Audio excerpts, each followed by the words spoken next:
So dear students, आज का जो हमारा लेक्चर है हेल्थ असेसमेंट का यूनिट नंबर 2, जो कि interviewing skills and health history है। बहुत ही इम्पोर्टेंट है एमसीक्यूज़ पॉइंट ऑफ व्यू से। अगर हम इसको देखें तो इससे बहुत ज़्यादा एमसीक्यूज़ के आने के चांसेस है और इंतहाई आसान यूनिट है। इंशाल्लाह इसमें आज के लेक्चर में हम बात करेंगे कि हम किस तरह से एक इफ़ेक्टिव इंटरव्यू अपनी पेशेंट से कर सकते हैं और वो कौन से स्किल्स है, टेक्निक है, जिसके ज़रिए हम मुख्तलिफ़ किस्म के हमारे पास जो पेशेंट आते हैं उनको बेहतर तरीके से डील करके उनसे हेल्थ के हवाले से डेटा कलेक्ट कर सकते हैं। सो आज का जो हमारा यूनिट है, आज के यूनिट में हम इंटरव्यूइंग स्किल के हवाले से बात करेंगे कि किस तरह से हम इफ़ेक्टिव तरीके से मुख्तलिफ़ किस्म के पेशेंट से हेल्थ के हवाले से डेटा गैदर कर सकते हैं। इससे पहले यूनिट के बारे में अगर आप लोग थोड़ा सा रिमाइंड करें, ठीक है, तो उसमें हम हेल्थ के बारे में बात कर रहे थे, असेसमेंट के हवाले से बात कर रहे थे, हेल्थ असेसमेंट के हवाले से बात कर रहे थे, उसके मुख्तलिफ फेजेस के बारे में हम बात कर रहे थे, ठीक है, डेटा कलेक्शन की हम बात कर रहे थे। आज हम हेल्थ हिस्ट्री के हवाले से बात करेंगे, लेकिन उसके स्किल्स को डिस्कस करेंगे कि वो कौन से टेक्निक्स है, वो कौन से मेथड्स है जिसके ज़रिए हम बेहतर तरीके से मुख्तलिफ़ किस्म के हमारे पास जो पेशेंट आते हैं उनको हम डील करके उनसे हम डेटा कलेक्ट कर सकते हैं। तो इन स्किल्स के हवाले से आज के लेक्चर में बात होगी, सही है। सो बहुत ही आसान लेक्चर है, इंशाल्लाह आप लोगों को अच्छी तरीके से इसकी समझ आएंगी। तो सबसे पहले हम बात करेंगे इंटरव्यू के बारे में। इंटरव्यू किसे कहते हैं आप सबको पता है। इंटरव्यू का जो आम मतलब है क्या है, इंटरव्यू से मुराद ये है कि जब आप अ, आपके सामने एक बंदा बैठा हो, ठीक है, आप उनसे इंटरव्यू करते हैं। इंटरव्यू किसे कहते हैं, इंटरव्यू से मुराद आप उनसे जांच पड़ताल करते हैं, मुख्तलिफ चीज़ों के हवाले से उनसे आप डेटा कलेक्ट करते हैं, उनसे आप क्या करते हैं, नॉलेज हासिल करते हैं कि आया इनके पास इस चीज़ के हवाले से कोई इंफॉर्मेशन है या नहीं। तो इस अमल को हम क्या कहते हैं, इस अमल को हम इंटरव्यू कहते हैं। नॉर्मली जब आप किसी जॉब के लिए अप्लाई करते हैं तो एप्लीकेशन एक्सेप्ट होने के बाद वो आपको इंटरव्यू के लिए क्या करते हैं, बुलाते हैं। इंटरव्यू में क्या होता है, वो आपके साथ फेस टू फेस जो है मुलाकात करते हैं और आपसे बातचीत करते हैं, आपके प्रोफेशन के हवाले से आपसे डेटा लेते हैं, आपसे मुख्तलिफ सवालात करते हैं, जिसमें आप उनको जो है उन सवालात के जवाबात देते हैं, ठीक है। उनकी रिक्वायरमेंट के मुताबिक अगर आप उनको जवाबात देते हैं, ठीक है, तो इस तरह से फिर वो लोग आपको हायर कर लेते हैं, ठीक है। तो इस अमल को हम क्या कहते हैं, इस अमल को हम इंटरव्यू कहते हैं। यहाँ पर सिंपल डिफिनीशंस आपको दिए गए हैं, जिसमें कहते हैं कि a meeting of people face to face specially for consultation is called interview. अभी मैंने आपको एक एग्जांपल दिया था कि इंटरव्यू ये एक ऐसा अमल होता है जिसमें दो लोग जो है आपस में फेस टू फेस उनकी क्या होती है, मीटिंग होती है, या दो से ज़्यादा लोगों की जो है मीटिंग होती है, जिसमें वो एक ख़ास मकसद के लिए क्या कर रहे होते हैं, वहाँ पर जमा हुए होते हैं और मुख्तलिफ मेथड, मुख्तलिफ सेशन के बेस पर क्या करते हैं, एक दूसरे से सवालात करते रहते हैं डेटा हासिल करने के लिए, ठीक है। इसी तरह से अगर आप मज़ीद इसको देखें तो कहते हैं कि the health history interview is a conversation with a purpose to improve the well being of the patient is called health history interview. हेल्थ हिस्ट्री इंटरव्यू से मुराद, जैसे कि इसके नाम से ही ज़ाहिर हो रहा है कि हेल्थ हिस्ट्री इंटरव्यू, ये हमारे साथ इंटरव्यू की वो किस्म होती है जिसको करने का बेसिक पर्पस हमारा यही होता है कि हम पेशेंट के सेहत के हवाले से क्या करें, डेटा गैदर करें, कलेक्ट करें, ताकि उनके सेहत के बारे में हमें मालूम हो जाए, हमें पता चल जाए, और उनके सेहत में अगर किसी किस्म की ख़राबी हो तो उस खराबी को हम इम्प्रूव करें, ठीक है, और इसी तरह से पेशेंट को हम जो है वेल बीइंग बनाएं, उनको हम सेहतमंद बनाएं। तो इस मकसद के लिए हम जो डेटा कलेक्ट करते हैं और जिस तरीके से कलेक्ट करते हैं, तो इस मेथड को हम हेल्थ हिस्ट्री इंटरव्यू कहते हैं। समझ आ गई इसकी? Yes sir. जी वेरी सर, गुड। जी सर। Yes sir. अच्छा जी, अब यहाँ पर हमारे साथ आते हैं phases of the interview. Interview को करने के भी हमारे साथ कुछ इम्पोर्टेंट फेजेस है, ठीक है। उन फेजेस पर अगर हम अमल करेंगे और उन फेजेस को स्टेप बाय स्टेप अगर हम फॉलो करेंगे तो हमारी जो इंटरव्यू होंगी वो बहुत ज़्यादा इफ़ेक्टिव होंगी। इफ़ेक्टिव से मुराद ये है कि हम जिस मकसद के लिए, जिस पर्पज़ के लिए अपने पेशेंट से इंटरव्यू ले रहे होते हैं तो वो पर्पज़ हमारा क्या होगा, आसानी से पूरा हो जाएगा।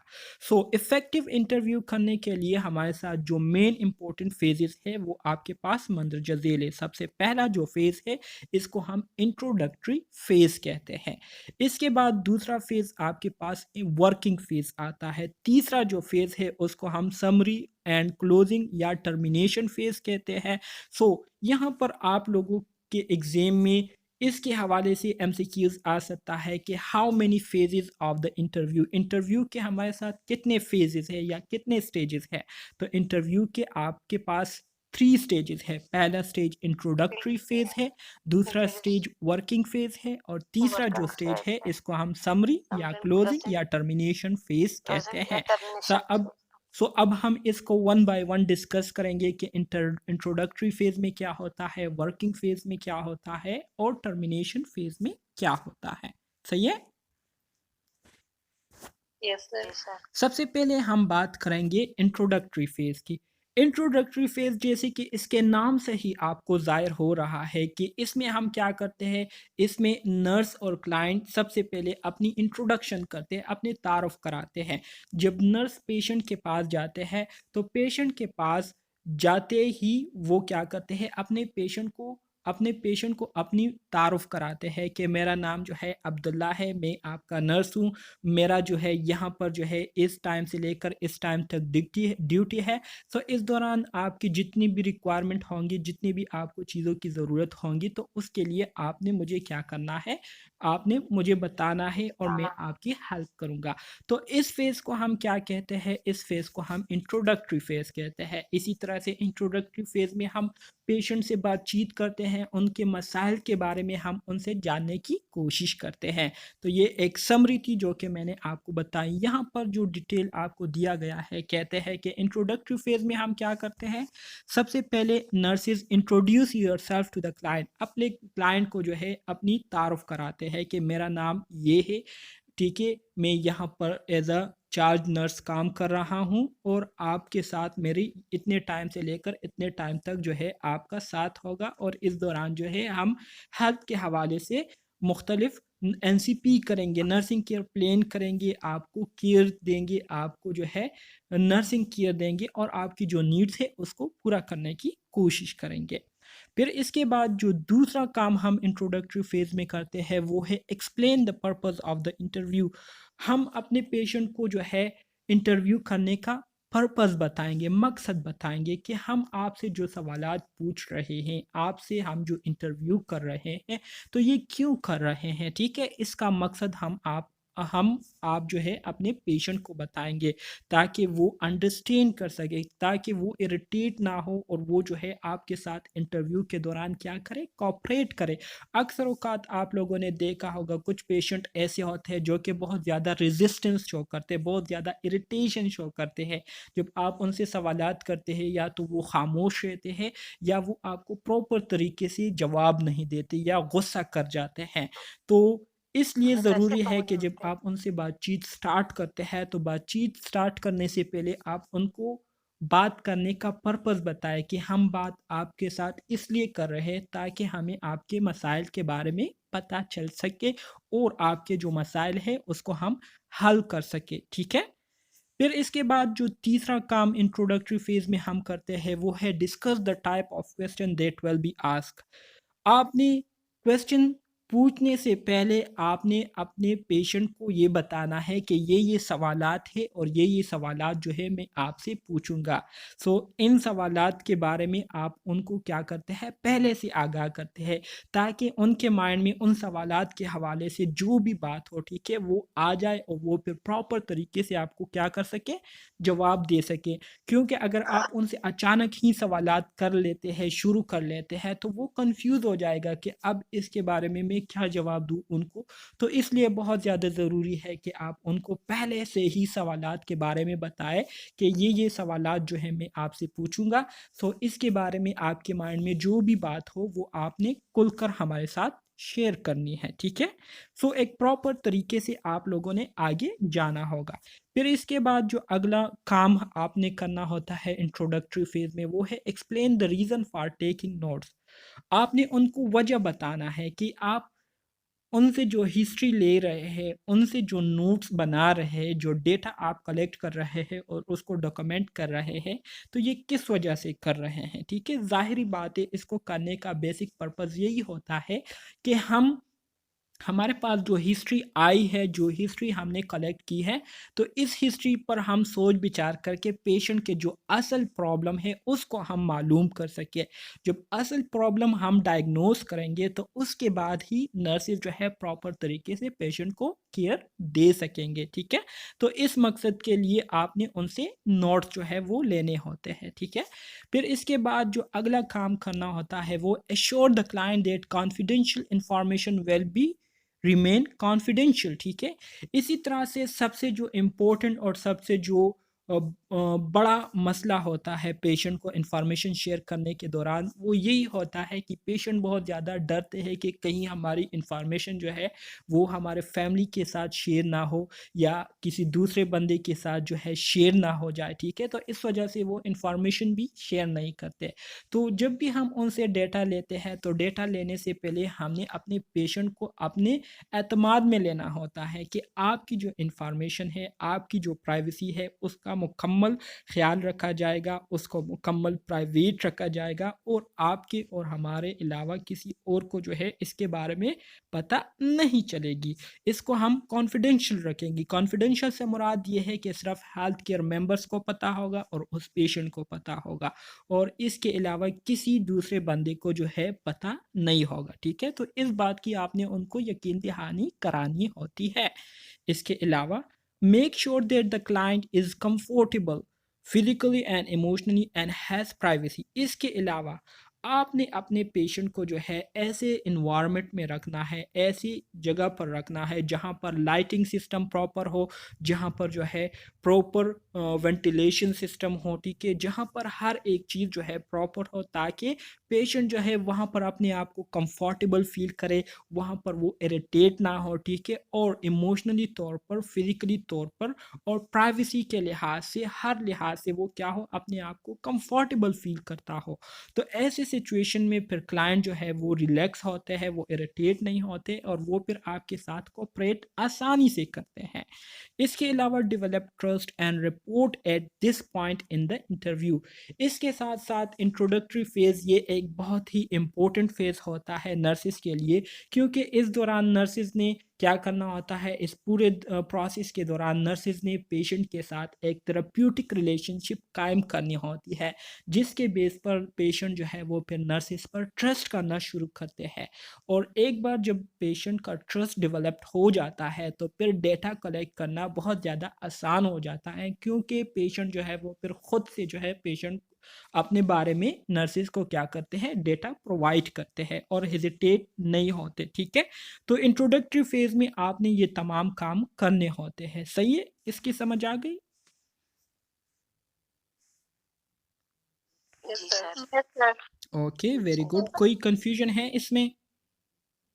नो सर, आगे बढ़ाइए। No, okay, sir. Very no good. Sir.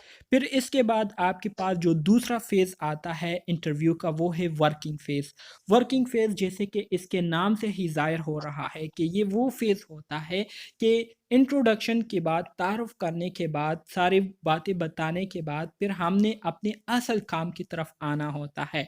हमने फिर पेशेंट से जो है इंटरव्यू स्टार्ट करनी होती है, उनसे हमने डेटा लेना होता है, ठीक है? तो इस वजह से इसको कहते हैं working phase. So working phase में क्या होता है, work on component of health history के जितने भी कंपोनेंट है, ठीक है, उस पर हम काम करना शुरू कर देते हैं। पेशेंट के हेल्थ के हवाले से जितनी भी बातें हैं, तो उन सारी बातों को हम क्या करते हैं, इस वर्किंग फेज के दौरान डिस्कस करते हैं। इसके साथ साथ हम observe clues and use critical thinking skills to interpret validate information received from the client।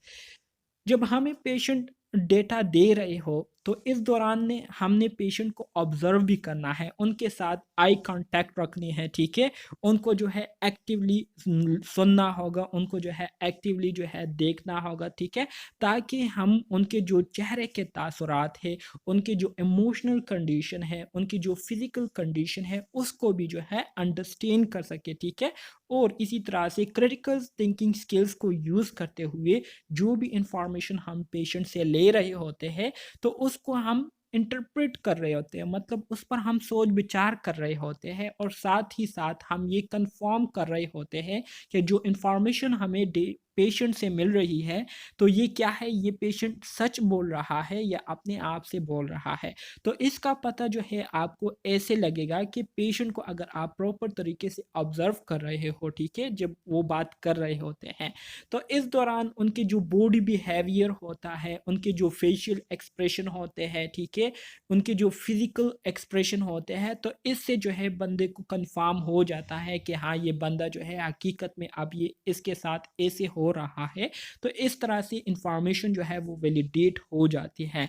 इसके अलावा वैलिडेशन का दूसरा जो तरीका है वो ये होता है कि आप एक ही क्वेश्चन उससे 2-3 क्वेश्चन के बाद दोबारा से वही क्वेश्चन पूछते हैं। सो अगर आपको वही जवाब दोबारा से मिलता है तो इसका मतलब ये है कि पेशेंट जो है वो सही इंफॉर्मेशन आपके साथ शेयर कर रहे हैं। सही है? इसके बाद जो तीसरा काम वर्किंग फेज में नर्सेज ने करना होता है वो ये कि the nurse and client collaborate to identify the client problems and goals. Nurse और क्लाइंट ने जो है वो मिलजुल कर पेशेंट के जो प्रॉब्लम होते हैं, जो मसाइल होते हैं, उसको क्या करना होता है, आइडेंटिफाई करना होता है, ठीक है। और इसी तरह से पेशेंट के आने का जो पर्पस होता है, जो गोल होता है, ठीक है, उसको हमने क्या करना होता है, आइडेंटिफाई करना होता है। मतलब पेशेंट से हम पूछते हैं कि आपका क्लिनिक में आने का क्या पर्पस है, तो जाहिर बात है पेशेंट आपको यही बताएगा कि मैं जिस मसले का शिकार हुआ हूँ उस मसले से मुझे छुटकारा हासिल करना है।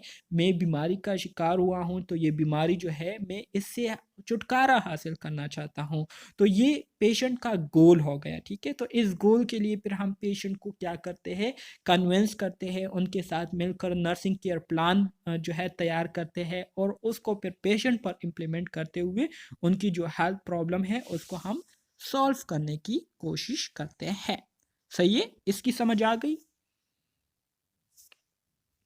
Yes sir. Very good. फिर इसके बाद आपके पास जो तीसरा और लास्ट फेज आता है इंटरव्यू में वो है समरी एंड क्लोजिंग या टर्मिनेशन फेज। इसको समरी फेज भी कह सकते हैं आप, क्लोजिंग फेज भी इसको कह सकते हैं, या टर्मिनेशन फेज भी आप इसको कह सकते हैं। सही है? सो समरी फेज में क्या होता, summarize information obtained during the working phase and validate problems and goals with the client। Summary और क्लोजिंग फेज इसके नाम से ही जाहिर हो रहा है कि ये हमारे साथ जो इंटरव्यू फेज है उसका लास्ट फेज होता है। इसमें जो इंफॉर्मेशन हमने क्लाइंट से हासिल की होती है सॉरी, तो उस इंफॉर्मेशन को हम क्या करते हैं, दोबारा से समराइज करते हैं, ठीक है, जो कि वर्किंग फेज के दौरान हमने पेशेंट से ली होती है। और इसी तरह से वही क्वेश्चन हम दोबारा से पेशेंट से पूछते हैं और साथ में उसके जवाबात भी उनको हम देते हैं, ताकि वो हमें दोबारा से बताए कि हाँ बिल्कुल इसी तरह से है। तो इस तरह से हम वो इंफॉर्मेशन जो है वैलिडेट कर लेते हैं। वैलिडेट से मुराद डबल चेक कर लेते हैं, ठीक है। एमसीक्यूज में आ सकता है कि विच one of the following process in which we double check the information। so जहाँ पर डबल चेक इंफॉर्मेशन आ जाए तो इसका मतलब ये है कि ये आपके पास वैलिडेशन फेज होता है, ठीक, जिसमें हम इंफॉर्मेशन को क्या करते हैं, वैलिडेट करते हैं। तो इसमें हम ये काम करते हैं। इसके अलावा identify and discuss possible plans to resolve the problem with the client. इसके साथ साथ हम पेशेंट को जो है उनके प्रॉब्लम के हवाले से प्लान जो है उनके साथ डिस्कस करते हैं, और उनको जो है बताते हैं कि ये मेथड है, ये प्लानिंग है, इसके ज़रिए आपकी प्रॉब्लम जो है वो सॉल्व हो सकते हैं। इसके अलावा make sure to ask if anything else concern the client and if there are any further question. इसके साथ साथ जब हम इस फेज़ को ख़त्म करने वाले होते हैं, इंटरव्यू को ख़त्म करने वाले होते हैं, तो इंटरव्यू को ख़त्म करने से पहले हम फिर से पेशेंट से पूछते हैं कि अगर आपके माइंड में कोई बात रह गई हो, कुछ आप कहना चाहते हो अपने सेहत के हवाले से, तो वो आप कह सकते हैं, या कोई भी क्वेश्चन आपके माइंड में हो तो आप बिल्कुल फ्रीली होकर वो हमारे साथ शेयर कर सकते हैं। तो ये सारे काम आपने किस फेज़ में करने होते हैं? समरी एंड क्लोजिंग या टर्मिनेशन फेज़ में आपने इसको करना होता है, ठीक है? समझ आ गई इसकी? Yes sir. Very good. जी सर। सर एक क्वेश्चन है जी, जी। सर। यस, ये आपने पॉइंट्स बताए हैं कि इस फेज में हमने ये देखना है, तो सर एमसीक्यूज ऐसा तो नहीं आएगा कि एक पॉइंट उठा के दिया और ये बताएंगे ये कौन सी फेज में आएगा? एमसीक्यूज़ के हवाले से मैं आपको बताता हूँ। मिसाल के तौर पर आपके पास 3 फेजेज़ है, ठीक है? मिसाल के तौर पर एक एमसीक्यूज़ मैं अभी आपको बना कर देता हूँ। कहते हैं कि which one of the following phase of interview in which we uh, in which we खबर करे सेंटेंस में बना रहा हूँ जिसमें हम अपने पेशेंट के साथ थेराप्यूटिक रिलेशनशिप कायम करते हैं। विच one of the following phase of interview in which nurse make a therapeutic relationship with his client या हर क्लाइंट। तो ये आपके पास कौन सा फेज आता है? ये आपके पास इंट्रोडक्टरी फेज आता है। Introductory phase. सही है? यस इसी तरह सॉरी से सर, दोबारा बताइए कौन सा फेज आता है? इंट्रोडक्टरी फेज आता है। विच one of the following phase of the interview in which nurse make a therapeutic relationship with his client. ठीक है, तो ये आपके पास कौन सा आएगा? इंट्रोडक्टरी फेज आएगा। मतलब ये है कि इंट्रोडक्टरी इंटरव्यू का वो कौन सा फेज है जिसमें नर्सेज जो है वो अपने पेशेंट के साथ क्या करते हैं? थेराप्यूटिक रिलेशनशिप कायम करने की कोशिश करते हैं। तो ये आपके पास इंट्रोडक्टरी फेज में होता है, क्योंकि इंट्रोडक्टरी फेज में एक दूसरे के साथ तारुफ कराते हैं, उनको पर्पस बताते हैं। इसी तरह से दूसरा ये एमसीक्यूज इसके हवाले से बन सकता है कि which one of the following phase of interview in which nurse explain the purpose of interview to the patient. ठीक है, कहता है कि इंटरव्यू का वो कौन सा फेज है जिसमें नर्स जो है पेशेंट को इंटरव्यू के पर्पस के हवाले से क्या करते हैं? एक्सप्लेनेशन देते हैं कि हम किस मकसद के लिए ये इंटरव्यू कर रहे हैं। तो ये भी आपके पास इंट्रोडक्टरी फेज में आता है। तो इस तरह के एमसीक्यूज आपके आएंगे। तो जब आपका कंसेप्ट क्लियर होगा तो कोई भी मसला आपको नहीं होगा। सही है? Okay sir, thank you. Yes sir. Very good. अब आ जाते हैं इंटरव्यूइंग माइलस्टोन्स की तरफ। ठीक है, इंटरव्यू हम क्यों करते हैं, किस मकसद के लिए करते हैं, ठीक है, और इंटरव्यू को करने के लिए हमने क्या क्या करना होता है, तो इसके बारे में अब हम बात करेंगे। सही है?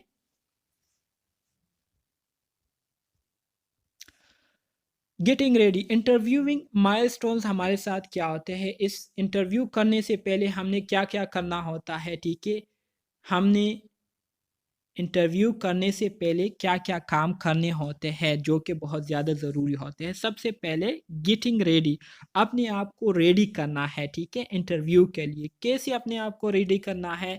सबसे पहले जो है आपने अपने आप को देखना है, ठीक है।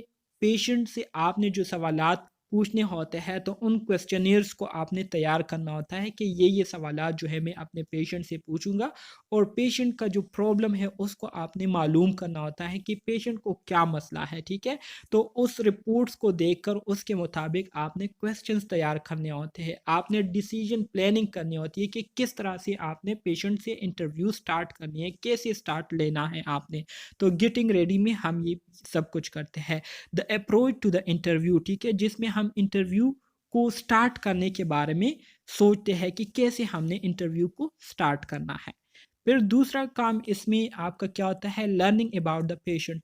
इसमें आपने पेशेंट के हवाले से जो है वो लर्न करना होता है। मतलब ये है कि पेशेंट को क्या मसला है, ठीक है, कौन से प्रॉब्लम पेशेंट को लाहक है, तो उसके हवाले से आपने क्या करना होता है? मुख्तलिफ़ किस्म की प्लानिंग करनी होती है, क्वेश्चंस वगैरह जो है वो तैयार करने होते हैं। The sequence of the interview, के इंटरव्यू को आप कैसे आगे ले जाएंगे, ठीक है, किस सीक्वेंस के साथ इसको आप आगे प्रमोट करेंगे।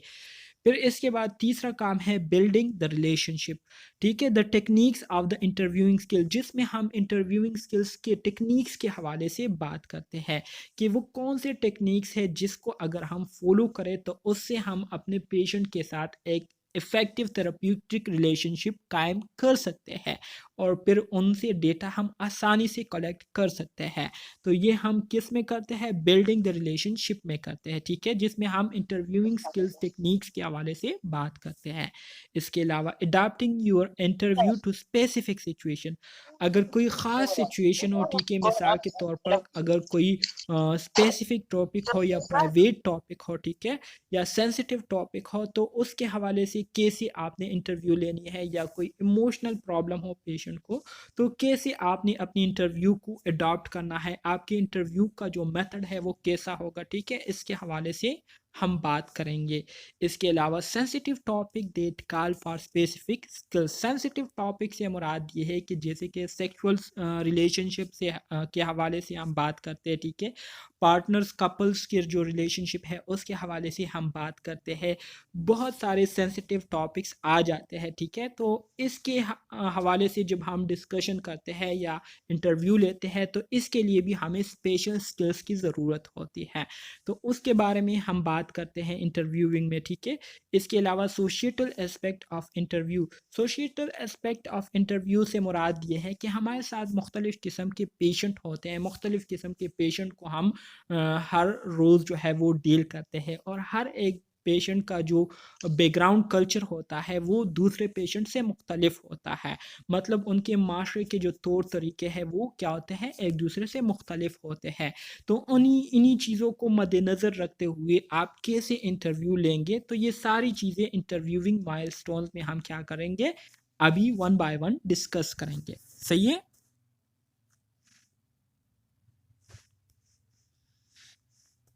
जी sir. Getting ready the approach to the interview, तो हम अपने क्लास को जो है कंटिन्यू कर लेते हैं। तो हम बात कर रहे थे हमारे साथ जो इंटरव्यूइंग माइलस्टोन है जिसमें हम बेसिकली इंटरव्यू को स्टार्ट करने से पहले हम कुछ काम करते हैं, ठीक है, तो वो क्या काम है जो कि हम बहुत ज़्यादा उसको इम्पोर्टेंस देते हैं, अहमियत देते हैं उसको करने के लिए, जिससे हमारी जो इंटरव्यू है वो फिर क्या होती है, इफ़ेक्टिव रहती है।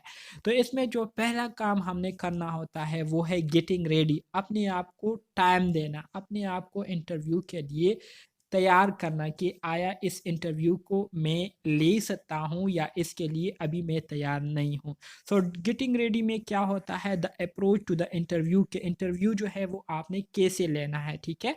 सो इसमें आप क्या करते हैं, take time for self reflection, जिसमें आप अपने बारे में थोड़ा सा सोच करते हैं, अपने बारे में सेल्फ रिफ्लेक्शन लेते हैं। सेल्फ रिफ्लेक्शन से मुराद ये है अपने बारे में सोचते हैं कि आया मैं इस इंटरव्यू को लेने के लिए तैयार हूँ या नहीं, आया ये इंटरव्यू जो है मैं ले सकता हूँ या ले सकती हूँ या नहीं, ठीक है।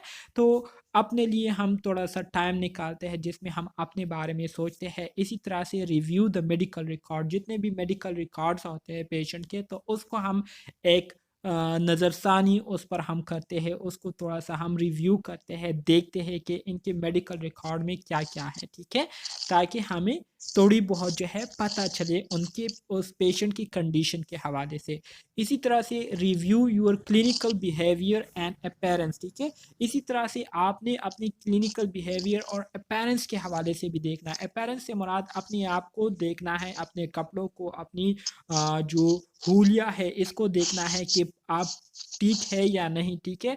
तो पेशेंट के सामने आने से पहले अपने आप को आपने पूरी तरह से बिल्कुल ठीक करना होता है, बिल्कुल नॉर्मल अपने आप ने रखना होता है ताकि पेशेंट जो है वो किसी तरह से इरिटेट ना हो, उनको किसी किस्म की अनकंफर्टेबिलिटी ना हो, ठीक है। सो अपनी क्लिनिकल बिहेवियर के बारे से हवाले से आपने उस पर थोड़ा नज़रसानी करनी होती है, अपनी अपीयरेंस को देखना होता है कि मैं कैसे दिख रहा हूँ, कैसे लग रहा हूँ, ठीक है, तो वो सब कुछ जो है आपने ठीक करना होता है। इसके अलावा एडजस्टमेंट द एनवायरनमेंट, आपने इन्वायरमेंट को देखना है, मतलब प्रॉपर लाइटिंग सिस्टम जो है, लाइट वगैरह सब कुछ लगा देते हैं। इसी तरह से वेंटिलेशन सिस्टम, अगर वेंटिलेशन सिस्टम हो, ठीक है, उसको ठीक कर देना है, ठीक है, लगा देना है। इसी तरह से जो इन्वायरमेंट टेम्परेचर है उसको आपने नॉर्मल कर देना है। अक्सर औक़ात आप लोगों ने नोट किया होगा जब आप किसी हॉस्पिटल जाते हैं तो वो बहुत ज़्यादा ठंडा होता है, वो एरिया, वो रूम जो है बहुत ज़्यादा ठंड वहाँ पर हो रही होती है, तो इस वजह से पेशेंट जो है वो बहुत ज़्यादा अजीब फ़ील करते हैं, बहुत ज़्यादा जो है उससे इरिटेट हो जाते हैं या उनको जो है बहुत ज़्यादा डर लग जाता है इसकी वजह से। सो एनवायरमेंटल टेम्परेचर का नॉर्मल होना, ठीक है, अकॉर्डिंग टू एनवायरमेंटल टेम्परेचर होना, जिसकी वजह से पेशेंट को जो है किसी किस्म की घबराहट महसूस ना हो, किसी किस्म की इरिटेशन महसूस ना हो, सर्दी उसको महसूस ना हो या गर्माइश उनको महसूस ना हो, तो एनवायरनमेंट को आप लोगों ने एडजस्ट करना है। इसके साथ साथ टेक नोट्स, और जो नोट्स है वो आपने क्या कर देने, तैयार कर देने हैं, ठीक है। तो ये इंटरव्यू में जाने से पहले ये काम आपने करना होता है, पेशेंट के सामने बैठने से पहले आपने ये सारे काम करने होते हैं गेटिंग रेडी में, सही है। समझ आ गई इसकी? जी सर। ओके जी, वेरी गुड। यस फिर सर। इसके बाद आता है लर्निंग अबाउट द पेशेंट।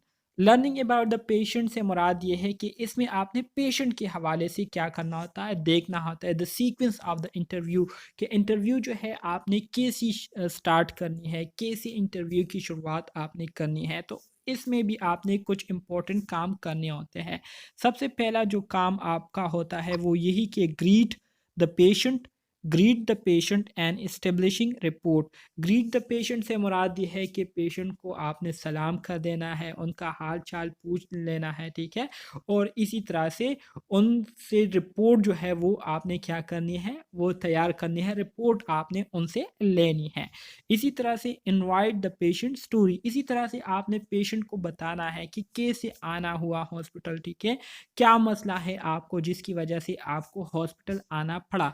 तो इनवाइट द पेशेंट स्टोरी से मुराद ये है कि पेशेंट को आपने उनके हॉस्पिटल आने का जो मकसद है उसके बारे में जो है उनको आपने क्या करना है, इनकरेज करना है कि आपको हॉस्पिटल क्यों आना पड़ा, क्या मसला है आपको जिसकी वजह से आपको हॉस्पिटल आना पड़ा। तो इसकी वजह से पेशेंट जो है वो आपको अपने बारे में बताना शुरू कर देंगे।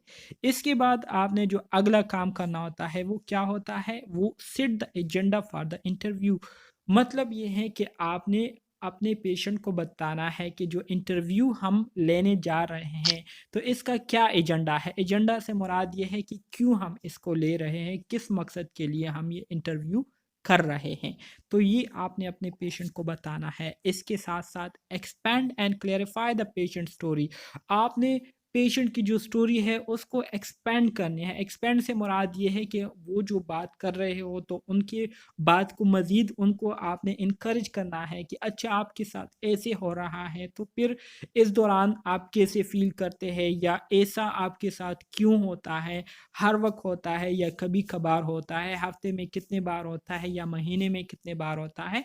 तो उनकी जो डिस्कशन है उसको आपने क्या करना है, उसको आपने लंबा करना है ताकि ज़्यादा से ज़्यादा इन्फॉर्मेशन जो है वो आपको पेशेंट से हासिल हो, ठीक है। और पेशेंट की जो स्टोरी है उस पर आपने आपको मुकम्मल तौर पर क्लैरिफाई करना है, सब कुछ आपने अपने आप को क्लियर करना है, सही है। इसके अलावा create a share understanding of the patient concern, आपके पेशेंट आपको जो इंफॉर्मेशन बता रहे होते हैं, आपके साथ जो डिस्कशन कर रहे होते हैं, तो साथ ही साथ में आपने उनको दोबारा से रिपीट करना भी है ताकि आपको प्रॉपर तरीके से समझ आ जाए और पेशेंट को भी जो है वो मालूम हो कि हाँ हमारी जो बात है वो नर्स जो है गौर से सुन रही है, वो जो है उसको समझने की कोशिश कर रही हैं।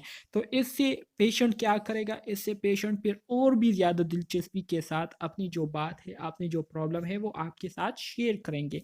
आजकल के ज़माने में आप लोगों ने लोगों को देखा होगा, आपके घर में भी होगा, फैमिली मेम्बर्स में भी होगा, ज़्यादातर वो ये शिकायत करते हैं कि इतने बड़े डॉक्टर होते हैं, इतना ज़्यादा खर्चा हम उनको दे देते हैं और इसके बावजूद वो हमारी बात को नहीं सुनते, बस 2 मिनट के लिए हमें बिठा देते हैं, हमें कहते हैं कि क्या मसला है, एक बात कर लेते हैं और फिर वो अपनी दवाइयाँ लिखना शुरू कर देते हैं, हमसे कुछ पूछते भी नहीं हैं।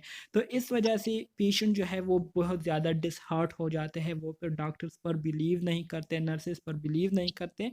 सो बहुत ज़्यादा ज़रूरी है कि जब आपको पेशेंट आपको बता रहे हो अपने बारे में, तो आप उनकी बात को गौर से सुनें और साथ ही साथ उनको आप रिस्पॉन्स भी दें, ताकि उनको मालूम हो कि हाँ, हमारी बात जो है उसको गौर से सुना जा रहा है या सुनी जा रही है। तो इस वजह से वो फिर दिलचस्पी लेंगे और प्रॉपर तरीके से आपके साथ शेयर करेंगे इन्फॉर्मेशन को। इसके अलावा नेगोशिएट अ प्लान, फिर आपने पेशेंट को उनके प्रॉब्लम के हवाले से प्लानिंग जो है वो आपने उनके साथ शेयर करनी है कि अच्छा, आपका जो मसला है वो ये है, और इस मसले को हम इस तरीके से सॉल्व कर सकते हैं। ये प्रोसीजर्स है, ये मेथड है, इन मेथड्स को हम ऐसे करेंगे तो इससे आपका प्रॉब्लम जो है सॉल्व हो सकता है। तो आपने तमाम प्लानिंग जो है पेशेंट के साथ शेयर करनी है, और फिर आपने देखना है कि पेशेंट जो है वो कैसे पसंद करता है, किस तरह की प्लानिंग जो है वो पसंद करता है, किस तरह की ट्रीटमेंट जो है वो लेना पसंद करेगा। तो ये आपने करना है। इसके अलावा follow up and closing of the interview, आखिर में फिर आपने प्लानिंग को उन पर इम्प्लीमेंट कर देना है। इम्प्लीमेंट करने के बाद फिर आपने इंटरव्यू को क्या करना है, उसको क्लोज करना है, मतलब ख़त्म करने की तरफ आपने जाना है। और क्लोजिंग द इंटरव्यू में आपको मैंने अभी स्टेप्स बताए थे कि आपने क्या क्या काम करना होता है। पहला काम समराइजेशन और वैलिडेशन करना होता है। दूसरा काम जो है, आपने उनको बताना है कि अगर आपका कोई क्वेश्चन रहता हो, ठीक है, कोई बात आपके दिल में हो, दिमाग में हो, तो वो आप पूछ सकते हैं। तो ये आपने क्लोजिंग डिटर्मिनेशन फेज़ में करना होता है, ठीक है। क्लोजिंग ऑफ द इंटरव्यू या टर्मिनेशन फेज में करना होता है। तो इसकी समझ आ गई आप स्टूडेंट्स को? Yes sir. कोई कन्फ्यूजन है इसमें? नेगोशिएट अ प्लान से मुराद ये है कि आप अपने पेशेंट को उनके साथ प्लानिंग डिस्कस करते हैं, उनके सेल्फ हेल्थ हेल्थ के जो प्रॉब्लम है उसके हवाले से। प्लानिंग को डिस्कस करने का पर्पज़ यही होता है कि पेशेंट को हर एक चीज़ के बारे में पता चले कि किस तरह से मेरे प्रॉब्लम को सॉल्व किया जाएगा, इसके लिए क्या क्या नर्स जो है वो करेंगे, ठीक है। तो निगोशिएशन से मुराद ये है कि उनके साथ डिस्कस करते हैं, ठीक है, ताकि पेशेंट की मर्ज़ी के मुताबिक जो है उनको केयर दी जा सके, उनको जो है उस मेथड के ज़रिए जो है उनको केयर दी जा सके, जिस पर पेशेंट जो है वो आपके साथ कोऑपरेट कर रहे हो, ठीक है, वो आपके साथ कोलैबोरेशन कर रहे हो, और फिर आपको प्लानिंग को इम्प्लीमेंट करने में कोई मसला ना हो, क्योंकि वो प्लानिंग जो है पेशेंट की मर्ज़ी के मुताबिक जो है उसको फॉलो किया जा रहा होता है। तो निगोशिएट अ प्लान का मतलब ये है, सही है। Yes, sir. Thank you. अच्छा जी, फिर इसके बाद जो अगला स्टेप आता है वो building the relationship. Building the relationship क्या है? The technique of skill interview.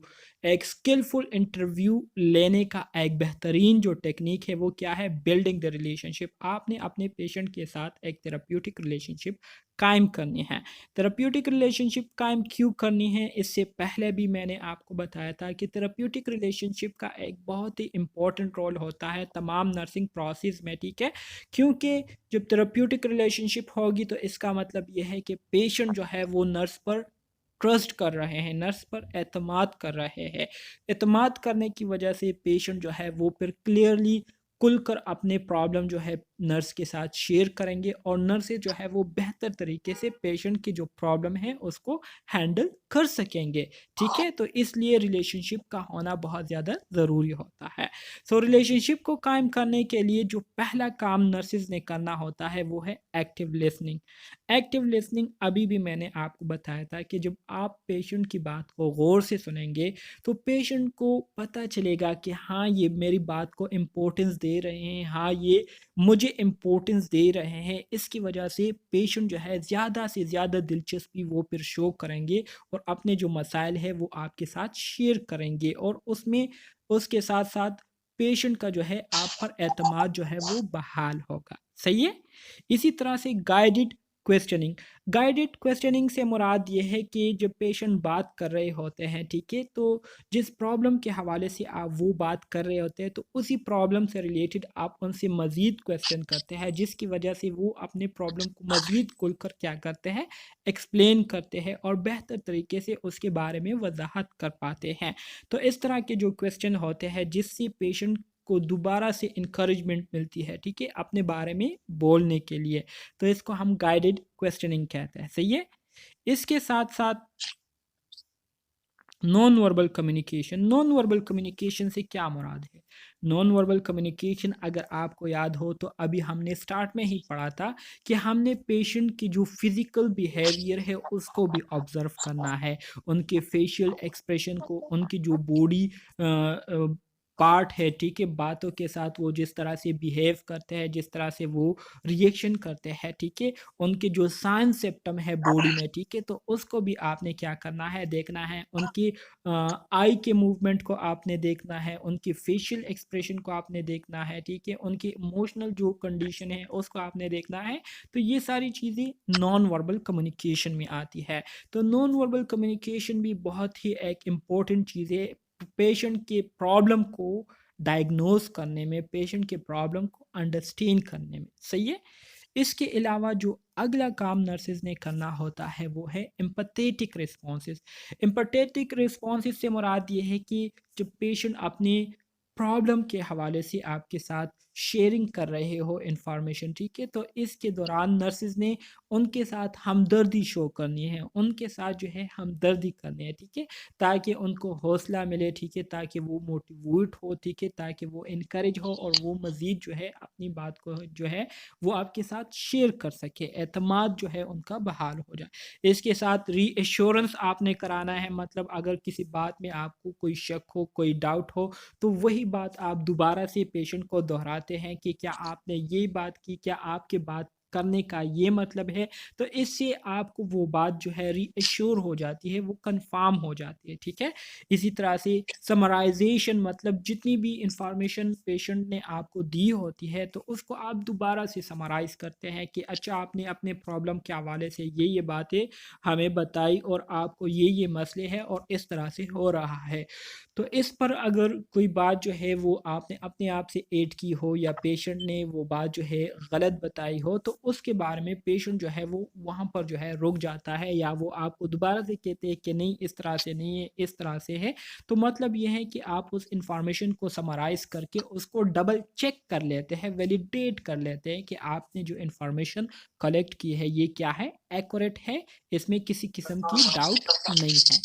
इसके अलावा एम्पावरिंग द पेशेंट, आपने पेशेंट को खुद मुख्तार बनाना है, उनको जो है आपने इंडिपेंडेंट बनाना है, ठीक है। एम्पावरिंग से मुराद ये है कि उनको आपने इनकरेज करना है कि वो खुद से बोले, अपने बारे में जो है वो बात करे, ठीक है, किसी किस्म की वो डिस्करेजमेंट का शिकार ना हो, ठीक है, किसी किस्म की वो अनकंफर्टेबिलिटी का शिकार ना हो और वो एक एम्पावर्ड हो। एम्पावर्ड से क्या मुराद है? एम्पावर से मुराद मतलब खुद मुख्तार हो, इंडिपेंडेंट हो, खुद से जो है वो डिसीजन करने के काबिल हो, ठीक है। तो आपने उनको जो है इनकरेज करना है ताकि वो खुद से डिसीजन लेने के काबिल हो जाएं और वो अपने सेहत के हवाले से फिर खुद से डिसीजन ले सकते हो। सही है, समझ आ गई इसकी? कोई यस कंफ्यूजन सर है? जी सर। यस सर, सब क्लियर है। Okay, very good. इसके बाद जो अगला स्टेप है वो है adapting your interview to specific situation. Specific situation के मुताबिक आप कैसे अपने इंटरव्यू को जो है वो अडाप्ट करेंगे, ठीक है।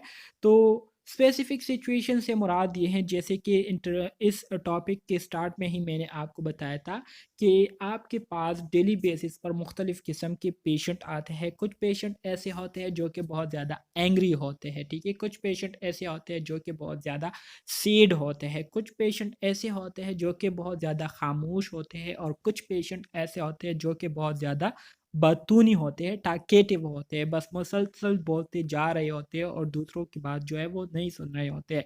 तो ऐसे सिचुएशन में आप कैसे इंटरव्यू ले सकते हैं, तो इसके बारे में जो है वो आपको बताते हैं कि हमारे साथ जो स्पेसिफिक सिचुएशन है जिसमें पहला जो सिचुएशन आता है वो है द साइलेंट पेशेंट। अभी जो मैंने आपको बताया, कुछ पेशेंट ऐसे होते हैं जो कि बिल्कुल साइलेंट होते हैं, आप उनसे सवालात पूछते हैं, आप उनसे बात करने की कोशिश करते हैं लेकिन वो आपको कुछ नहीं बताते, इवन कि वो नॉर्मल सलाम का जवाब भी जो है वो आपको नहीं देते। तो ये एक स्पेसिफिक सिचुएशन हो गई, ठीक है। तो अब ऐसी साइलेंट पेशेंट से आपने कैसी डेटा जो है वो कलेक्ट करना है, कैसे आप इनसे अपनी मर्ज़ी की इंफॉर्मेशन कलेक्ट करेंगे। तो इसके लिए जो है स्पेसिफिक स्किल्स रिक्वायर्ड होती है, स्पेसिफिक टेक्निक्स जो है वो रिक्वायर्ड होते हैं, ठीक है। और उसी टेक्निक के बेस पर आप साइलेंट पेशेंट से जो है अपनी जो इंफॉर्मेशन है वो निकलवा सकते हैं। इसी तरह से कुछ पेशेंट ऐसे होते हैं जो कि बहुत ज़्यादा कन्फ्यूजन का शिकार हुए होते हैं। उनको पता नहीं होता कि मुझे क्या बोलना है और मुझे क्या बोलना चाहिए, मुझे क्या मसला है, ठीक है? उनको जो मसला होता है तो उस मसले को डिफ़ाइन नहीं कर पा रहे होते कि मैं अपनी जो प्रॉब्लम है वो कैसे बताऊँ अपने नर्स को। तो कन्फ्यूज़ होते हैं, ठीक है? तो कन्फ्यूज़ पेशेंट को आपने कैसे डील करना है, उनकी जो प्रॉब्लम है उसको आपने कैसे आइडेंटिफ़ाई करना है, डायग्नोज़ करना है। तो इसके लिए स्पेसिफिक टेक्निक्स रिक्वायर्ड होते हैं, स्पेसिफिक नर्सिंग स्किल्स रिक्वायर्ड होते हैं। तो उसके हवाले से हम बात करेंगे, ठीक है। ये स्पेसिफिक सिचुएशन के हवाले से आपको अभी बताया जा रहा है कि इस तरह के सिचुएशन जो है नर्सिस फेस करते हैं पेशेंट के साथ। एक जो तीसरा सिचुएशन है वो है the patient with empire capacity. Patient with empire capacity से मुराद ये है कि ये वो पेशेंट होते हैं जिनमें बात करने की जो क्या कहते हैं हिम्मत नहीं होती, ठीक है? या वो ऐसी सिचुएशन में होते हैं, ऐसी कंडीशन में होते हैं जो कि ठीक नहीं होती, ठीक है? इम्पेयर्ड होते हैं, इम्पेयर्ड से मुराद ख़राब कंडीशन में होते हैं। उनकी जो कैपेसिटी होती है, ठीक है, वो बहुत ज़्यादा ख़राब हुई होती है। कैपेसिटी से मुराद ये है कि किसी चीज़ या किसी काम की करने की जो काबिलियत होती है, तो वो काबिलियत जो है उनकी ख़राब हुई होती है। मिसाल के तौर पर एक पेशेंट जो है बहुत ज़्यादा बीमार है, ठीक है? तो बीमारी की वजह से जो है वो बोल नहीं पा रहा, ठीक है? प्रॉपर तरीके से वो अपने मसले को जो है डिस्क्राइब नहीं कर पा रहा। तो ऐसे पेशेंट से आप कैसे डेटा कलेक्ट करेंगे, कैसे आप इनसे इंटरव्यू लेंगे, तो इसके लिए स्पेसिफिक टेक्निक्स रिक्वायर्ड होते हैं। इसी तरह से जो दूसरी कंडीशन है वो है टाकेटिव पेशेंट। टाकेटिव पेशेंट या एंग्री पेशेंट या डिस्टर्बटिव पेशेंट, अक्सर औकात ज़्यादातर फीमेल पेशेंट्स में ऐसे पेशेंट बहुत ज़्यादा होते हैं जो कि जो फीमेल नर्सेस हैं उनको बहुत ज़्यादा डिस्टर्ब करते हैं।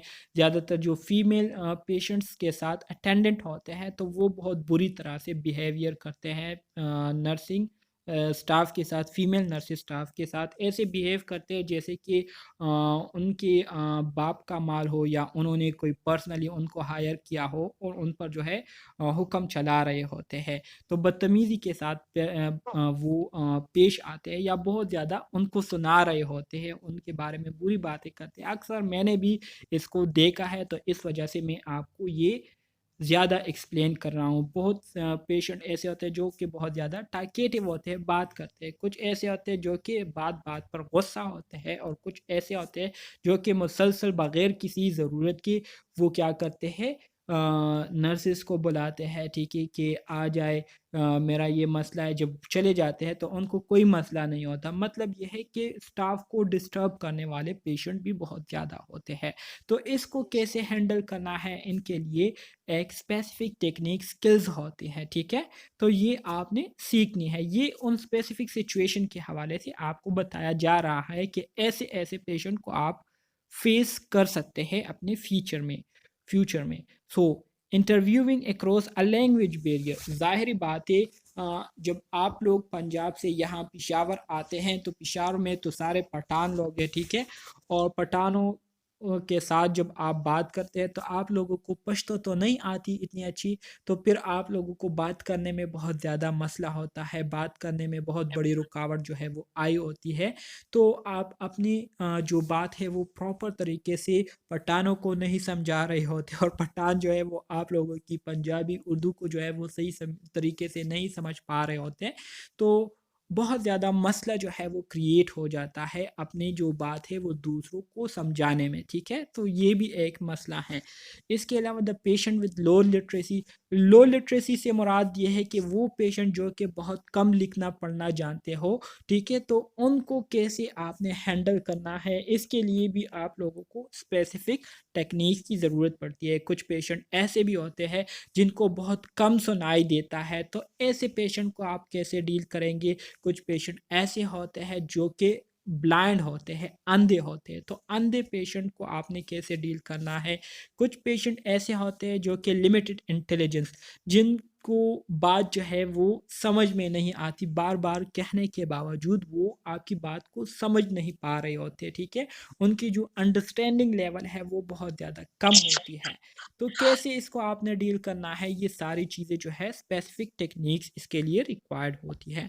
इसके अलावा the patient seeking personal advice, कुछ पेशेंट ऐसे होते हैं जिनको पर्सनल एडवाइस की ज़रूरत होती है, तो पर्सनल एडवाइस आपने कैसे देनी है, ठीक है। तो ये सारे आपके पास वो स्पेसिफिक सिचुएशन है जो कि आप फेस कर सकते हैं पेशेंट के हवाले से। सही है, कोई कंफ्यूजन है इसमें?